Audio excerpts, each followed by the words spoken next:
dito sa pagtara o sa pag-limit ng traffic dito sa kaya nakausap na namin ang ginagawa namin ay ang kapalit itong oro na ganito. Ito sa pang-tatlong po na truck. May dadating na pang-40 truck, pang-50 truck.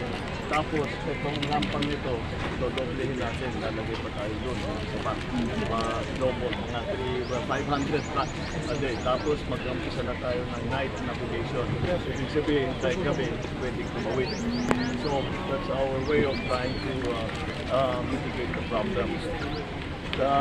Maraming nagtatanong, bakit hindi napagtanuhan ang mga dito? The reason is, ang talagang nangyari dyan, meron kaming rehabilitation plan para sa San Juanico. Noong ini-inspeksyon yung tulay, para titignan kung saan ang kailangan rehabilitate, ang daming nakita na delikado. At sinabi agad ng mga engineer, isara natin ito dahil papagsak ito pagka minalas tayo. Kung nasa yung pagkita mo yung sinasabi, yung tulay, maganda pang tignan. Look at this one outside. Sir, paki-TV po sir, at gusto parang nasa rehabilitation. Ika nila, delikado na itong tulay na ito. Hindi namin akalain na ganito kasama.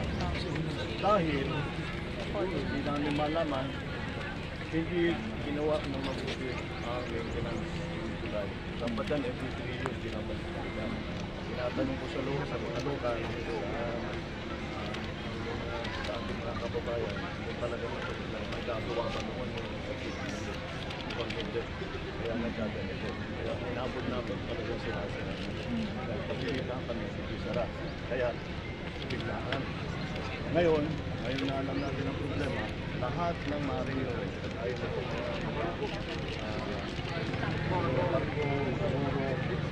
tapos meron kami iniisip baka yung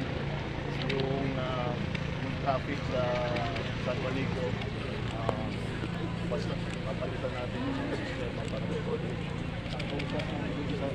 sa driver ng truck ang reklamo naman nila ang dala nila kulay nag-aantay sila dito 3-4 na araw siyempre hindi naman nag-refrigerated pa niya at wala na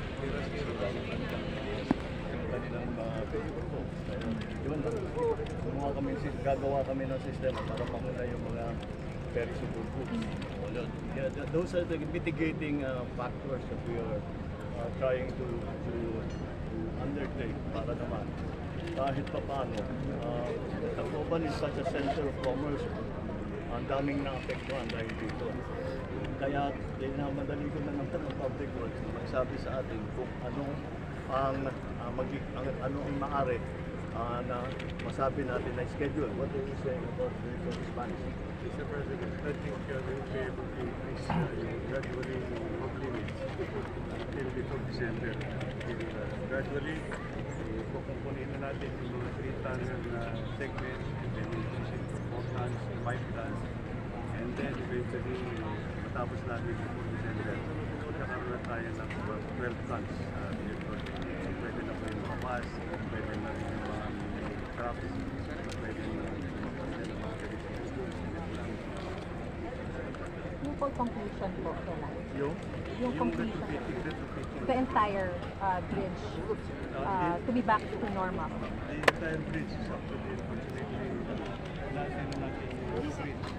The new bridge.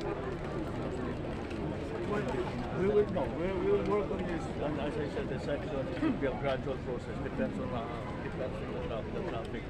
But kaya Mr. President, pero po bang mananagot ay sa hindi 3 months, every 3 months na i-inspect? Kayo mga journalists, hanapin niyo yun. Investigative journey, wala pa kami nun eh. So it was prior. It was prior sa your administration. Of course, hindi namin kang gawin yun.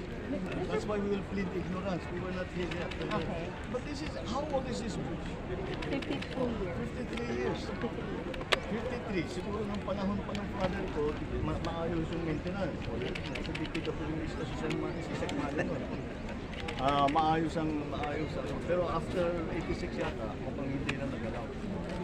Sir, ano declaration ngayon ng Eastern Visayas? Any specific orders sa mga concerned agencies? Sa mga concerned agencies natin. Well, we already, yes, that's right. We declared the calamity so that we can bring in additional funding, we can bring additional services. Magkakaroon na ng convergence ng mga iba't ibang department and ibang agency.